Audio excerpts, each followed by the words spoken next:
Hola, buenas tardes. Mi nombre es Nuri Romero, licenciada en Derecho y presidenta de la Barra de Abogadas de Juristas con Perspectiva de Género AC aquí en Tamaulipas.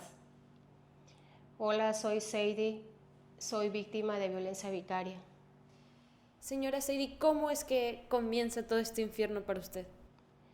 Bueno, era muy joven e inmadura y ya había señales de violencia psicológica donde de alguna forma mi novio me aislaba, no podía convivir con compañeras o con compañeros y me jaloneaba y me hacía sentir que hacía cosas malas. Por ejemplo, si le hablaba a un compañero, decía que yo ya me acostaba con él o algo así.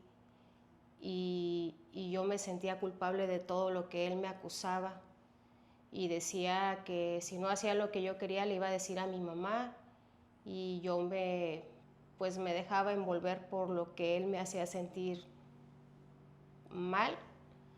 Pues salgo embarazada, nos casamos y, y siempre la violencia psicológica estuvo latente porque, o sea, me decía, te crees muy chingona, pinche vieja, vales madre, tienes la panza de pizza, ¿quién te puede querer así? Nadie te va a querer con los hijos que tienes. Y pues dentro del matrimonio pues yo ya me sentía cansada de esa situación, pero pues ya tenía a mis 2 hijas y no me quería dar el divorcio. Y tuvimos mundos paralelos, me dijo que no me iba a dar el divorcio, pero que cada quien hiciera su vida, porque pues yo lo traía en carro del año, tenía quien lo atendiera en casa, y él era feliz hostigándome y esa vida le hacía feliz, pero yo no. Y, y entonces teníamos mundos paralelos y dentro del matrimonio nace mi hijo y lo aceptó, pero llega a la edad de 5 años mi hijo y en eso mi hijo fue el que me dio la fuerza para dejarlo, porque se acerca mi hijo a mi ex esposo y le dice, oye papá, yo no soy tu papá, ves y pídele a tu papá. En ese momento mi hijo de 5 años llora y dice, mejor me quiero morir porque desde que yo nací son puros problemas. En ese momento mi hijo me dio la fuerza y le dije que me iba a divorciar y me dijo, si te divorcias te vas a arrepentir, voy a hacer que te arrepientas toda la vida. Y me dijo que, que lo pensara bien y, y me dijo que iba a hacer que me volviera loca hasta que me matara. Y nunca me imaginé que realmente eso fuera verdad. Y también me dijo que le diera el carro y que no me iba a quitar a mis hijos, pero yo no pensé que fuera en serio. El noviembre del 2015, ante un juez, la juez le dice que se tiene que retirar del domicilio. No logro, si no le hace caso a una autoridad, ¿cómo hago yo que se salga? Para esto, en el 2015, en noviembre y diciembre, yo ya me había quitado a mi hijo dentro del domicilio, también una hija de 12 años, que ya se hizo actualmente mayor en el proceso. Para el 2 de febrero del 2016 sustraí ilegalmente, porque yo tenía la guardia y custodia de mi hijo, sustraí ilegalmente a mi hijo y a mi hija. Y pues hace falta mucha empatía, mucho compromiso de parte de un abogado, una abogada. Mi abogada me cobró por dejar el caso y no me resolvió. Y luego contrató otro abogado y salió mercenario, y mientras solo me pedía dinero, él me metió también demanda de violencia familiar, luego me mete demanda de impudicia, y luego contrato otro abogado y me dice que pues que entre amparos, apelaciones, y en la impudicia se fueron muchos años, como unos 3, 4 años de defenderme, Y mientras tanto, todos esos 8 años yo no veía a mi hijo. Y quiero que sepan que no sé si alguna vez ustedes han contado un minuto. O sea, 1, 2, 3, 4, 5, 6. Suena largo, ¿verdad? Imagínense, terminen los 60 segundos. Cada segundo consciente, extraño a mi hijo porque él es el que está dentro del juicio. Obviamente también quiero a mi otra hija, pero ella ya es un adulto. Mi hijo tenía 5 años y pues cuando se lo llevó, yo pensaba, lo limpiarán, se le caería un diente, ya le daría varicela. Y mi hijo tenía 5 años, mañana va a cumplir 15 años y aún me emociona, a pesar de que no lo tengo y deseo que la pase bonito, pero en mi mente está desde el día en que se lo llevaron y toda la cronología de cómo ha ido creciendo, pero me lo imagino porque no lo viví, o sea, no lo vi, no lo vi crecer. Es muy doloroso porque me la pasé defendiéndome de todas esas demandas.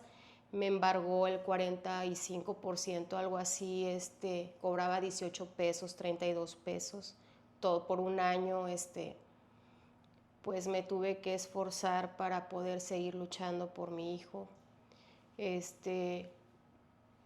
Ha sido muy, muy doloroso porque yo no me podía rendir, las personas me decían que lo dejara, que ella iba a crecer y me iba a buscar mi hijo, que yo solo estaba dándole a los abogados, porque mis abogados en realidad todos esos años fueron perdidos porque no hicieron nada. O sea, es muy doloroso que no sean comprometidos, que no tengan empatía. Yo pienso que Dios mandó un ángel de alto rango, una guerrera, para que luchara conmigo y me ayudara, una abogada, la licenciada Nuri Romero, porque yo pienso que si no existiera y si no hubiera nacido, yo no voy a recuperar a mi hijo porque no conozco a alguien ni a la barra de juristas que sean como ellas, que tienen sororidad entre mujeres, porque es triste que entre mujeres a veces nos juzgamos lejos de apoyarnos. Y entonces cuando logro contratar a mi abogada Nuri, en el 2022 me platica que necesitamos impulsar esta ley para poder recuperar a mi hijo. Y para el 19 de enero del 2023 que se logra entrar en vigor, ya para el 23 de febrero ya estaba registrada como víctima de violencia vicaria, pero como las autoridades no estaban capacitadas y como mi expediente era muy grande, pues nadie quería leerlo. Y mi abogada logró, después de, pues no sé, 8 años, que yo lograra ver a mi hijo en el Secofan, pero sí me sentía violentada al principio porque me metían a un lugar y yo les decía, déjenme en la sala para mínimo poder ver a mi hijo que pasa, aunque sea 3 segundos que pase. Y me decía, no, usted tiene que esperar allá. Entonces a él lo metían a mi hijo a un lugar y mi hijo decía que no quería hablar conmigo, pero solo le veía por los cristales que iba, pero no me daban esa oportunidad de estar en la sala y de perdido verlo pasar. Y era muy doloroso, o sea, y luego entrar con el psicólogo para que me dijera, su hijo no quiere hablar con usted porque dice que su abuela paterna dice que usted es una mala mujer y que está loca porque anda con las feministas. Y yo con la ilusión de ver a mi hijo, eran como unas estocadas y eso me lastimaba mucho, pero siempre traté de estar consciente que era todo lo que todo el daño y todo lo que le habían envenenado en su corazón. Y apenas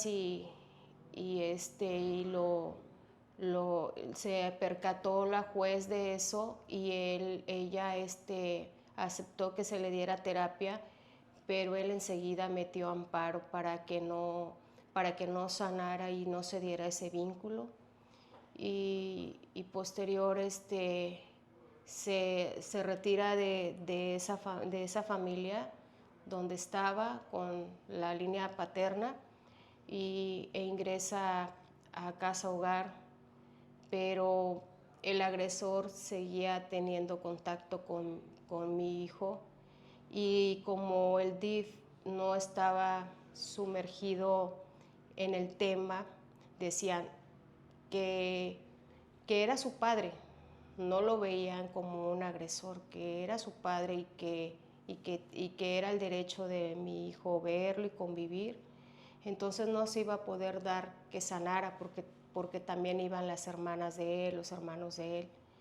Y sí me sentí muy violentada por el DIF, porque gracias a Dios conservo mi trabajo, porque el DIF me mandaba a taller para padres, tenía terapia psicológica en mi trabajo por parte de los juzgados, tenía que ir con el psicólogo del DIF, y el psicólogo del DIF me hacía sentir muy mal, porque me sentía como debatir, porque cualquier cosa que dijera me preguntaba y luego me decía que usted le tiene coraje al Señor, porque ¿qué daño le puede hacer el Señor si usted no lo ve?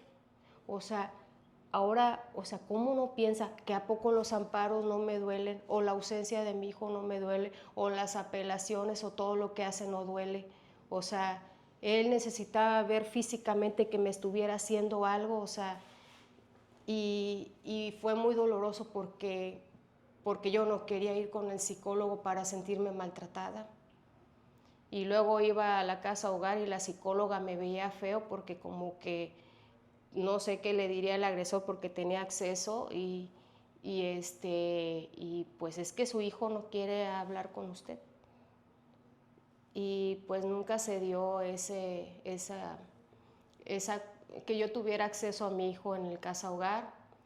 Y luego, de un día para otro, mi hijo tiene atención médica por parte de mí. Lo llevaron particular, me entero que dicen que tiene un tumor benigno, y yo lloro y dije, ya no recuperé a mi hijo.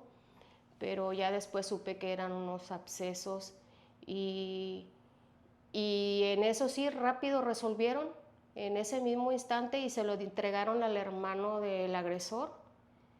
Y el hermano, y entonces se resuelve vuelven a autorizar, creo que se resuelve lo del amparo, y vuelven a autorizar las terapias psicológicas, y el hermano del agresor vuelve a meter un amparo para que no se den las terapias psicológicas. Y pues ya él ya no lo podía tener y se lo entregan a la hermana, y ya por último mete un amparo para que no... Esa videollamada que yo veía a mi hijo y que él me podía escuchar, era una pequeña luz que, aunque mi hijo no quería hablar conmigo, yo le hablaba a mi hijo, le decía, como él no quería hablar, yo le decía, oye hijo, ¿recuerdas cuando tú me contabas un cuento de Caperucita Roja? Y mi hijo dijo que no lo recordaba, que él tenía tan buena memoria que él lo recordaría, y le dije, luego te voy a mostrar el audio, pero sí recordaba que yo era una mala mujer. Y eso era muy doloroso, porque le borraron toda la figura materna, todos los momentos. Él no recuerda aparentemente nada de mí, y eso es muy doloroso. Y pues lo más doloroso es que pues yo me divorcié porque yo veía que lastimaba a mi hijo diciéndole que no era su padre, porque él no es su padre biológico, y fue como tomé la decisión, y que se lo haya llevado, o sea, y que su hija mayor le haya dicho que si se quedaba conmigo, que para él ya estaba muerta, y pues también mi hija ha sufrido la ausencia de su padre y de sus hermanos, ¿no? Y tuvo que también pues llevar su terapia y yo sentí que esto fue como una prueba de resistencia, que ya no podía más, porque taller para padres, el psicólogo del DIF, ahí ya me sentía muy violentada con él. Yo creo que su ignorancia me violentaba tanto por no saber del tema.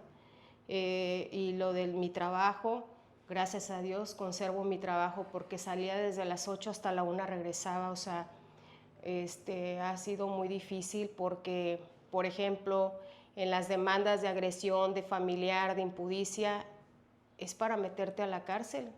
Y por otro lado, tenerme embargada el 40% y cobrar lo que cobraba, pues es como, dices, bueno, pues me quiere en la cárcel o quiere el dinero, ¿no?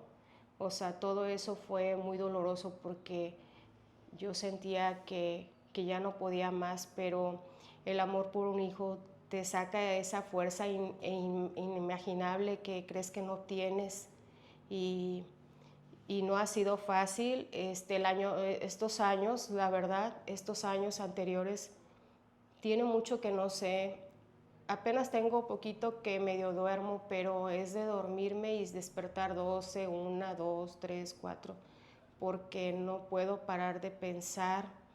Y lo que me ha mantenido todavía de pie es que sueño despierta viviendo cosas con mi hijo, como si fuera el presente, para poder sobrevivir.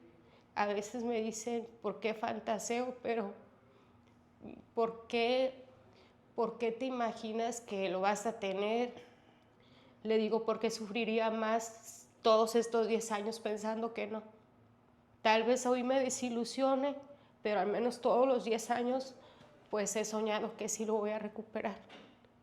Y pues yo estoy muy agradecida con el Frente Nacional por compartirnos esta ley en Tamaulipas, por el Congreso del Estado, por los diputadas que nos apoyaron a impulsar esta ley para que pues yo pudiera seguir luchando por mi hijo, pues al Poder Judicial, que el juez de control, una persona muy preparada en el tema y con mucho conocimiento, y el FENAM, que también se capacitó mucho y fue de mucho aporte, y estoy muy agradecida porque todavía este sufrimiento está vigente y no sé para cuándo yo pueda volver a abrazar a mi hijo.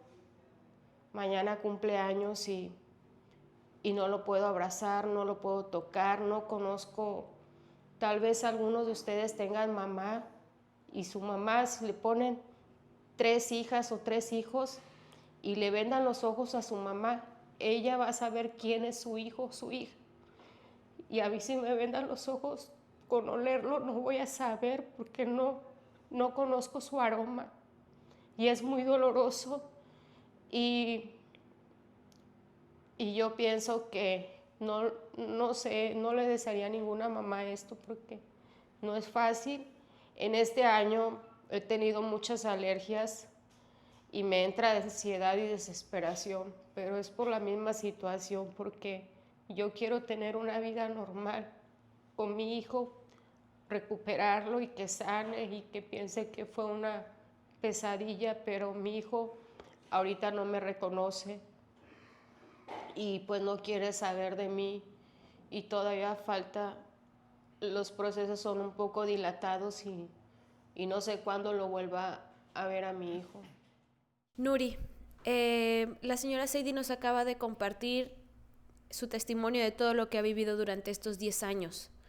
Desde el lado institucional, que es parte de lo que nos comentaba ella, todo lo que ha vivido con instituciones como el DIF, por ejemplo, ¿tú qué nos puedes comentar?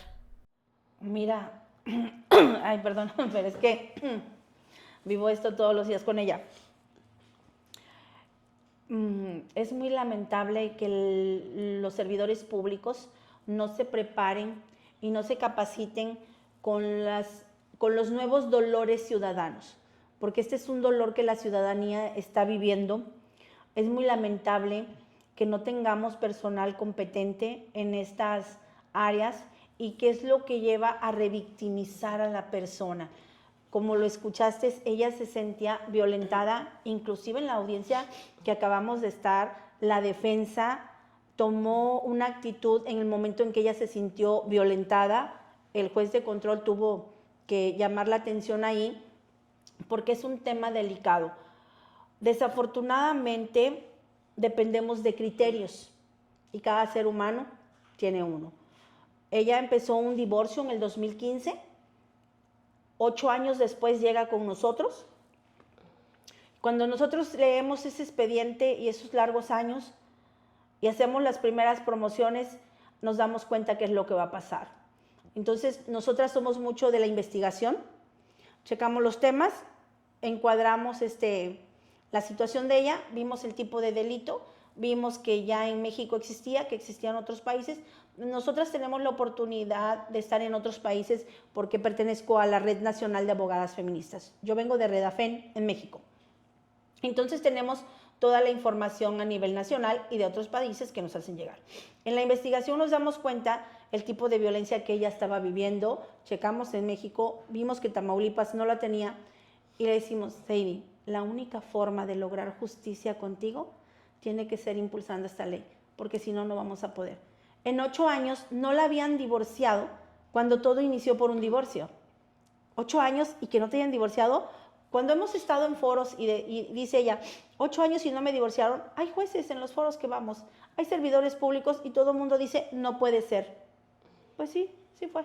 En 8 años no la divorciaron. Vemos la situación, entonces dijimos, sí, si no impulsamos esta ley, no va a haber justicia para ella. Ella confió en nosotras, no fue fácil, porque impulsar esta iniciativa nos llevó a estar en plazas, a hacer investigación en la Fiscalía, en el Poder Judicial, en otros estados, ver cuántas víctimas más había. Y bueno, gracias a las diputadas y los diputados del Congreso del Estado, sobre todo la diputada Magali de Anda, Gabriela Regalado y Alejandra Cárdenas, que son las 3 diputadas muy comprometidas con este tema. ¿Y qué te puedo decir? Que Magali de Anda sigue tratando de impulsar en el Congreso del Estado todo lo que pueda beneficiar a esta ley en beneficio de las mujeres. Nuri, nos comentabas ahí de otras víctimas. ¿Tienes algún índice de cuántos otros casos más hay en la zona sur? Sí, tenemos más de 100 casos que nosotros registramos de hace 2 años y medio que iniciamos con este proceso, pero hay más en el resto del estado. Nosotros hemos manejado este tipo de temas en Matamoros y en Reynosa, en Ciudad Victoria y aquí en la zona sur.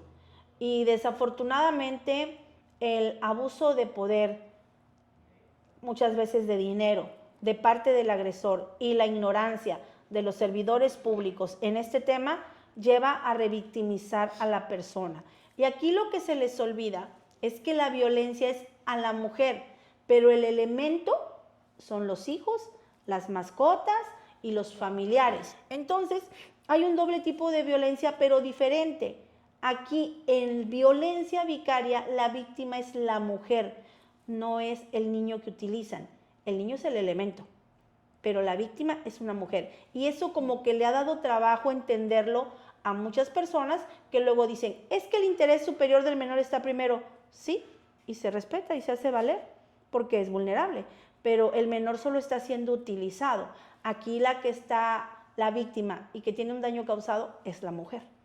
Pregunta para ambas. ¿Cuál es el llamado que le harían entonces a las autoridades? Primero usted, señora Sadie. Pues yo le diría al presidente municipal, a la presidenta del DIF, que realmente capacite al personal de psicología, porque no están capacitados en el tema, para que no se sienta uno así violentado, porque porque cuando tú sientes que te vas a sentir protegido, que te van a apoyar, es doloroso que no es así, que te vas a sentir maltratado. Bueno, yo le diría al magistrado presidente del Supremo Tribunal de Justicia que queremos más jueces de control como el ciudadano Víctor Fernando de aquí del sur de Tamaulipas, que fue quien llevó a cabo la vinculación y demostró estar preparado en este tema, así como a FENAN, la fiscal titular de FENAN, que nos ha apoyado mucho y sobre todo que preparó y capacitó al fiscal Eric Anaya aquí en FENAN, en la zona sur de Tamaulipas, porque tener que leer más de 17 tomos de un expediente, no cualquiera lo hace.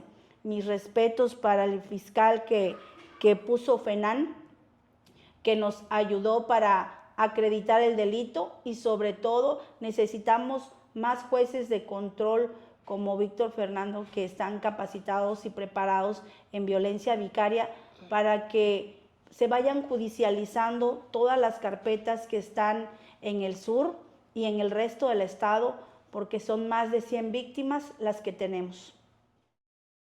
¿Qué implica la vinculación que sigue? Lo que sigue, bueno, ahorita sigue una etapa complementaria de investigación. La primera etapa ya pasó, viene la segunda y se estipularon 2 meses de la investigación complementaria. Posteriormente vamos a etapa intermedia, que es etapa de acusación y admisión y depuración de pruebas. Terminando esa etapa, ya nos vamos a juicio oral, a desahogarlas para que se dicte una sentencia. ¿Ves probable que esta resolución salga a favor?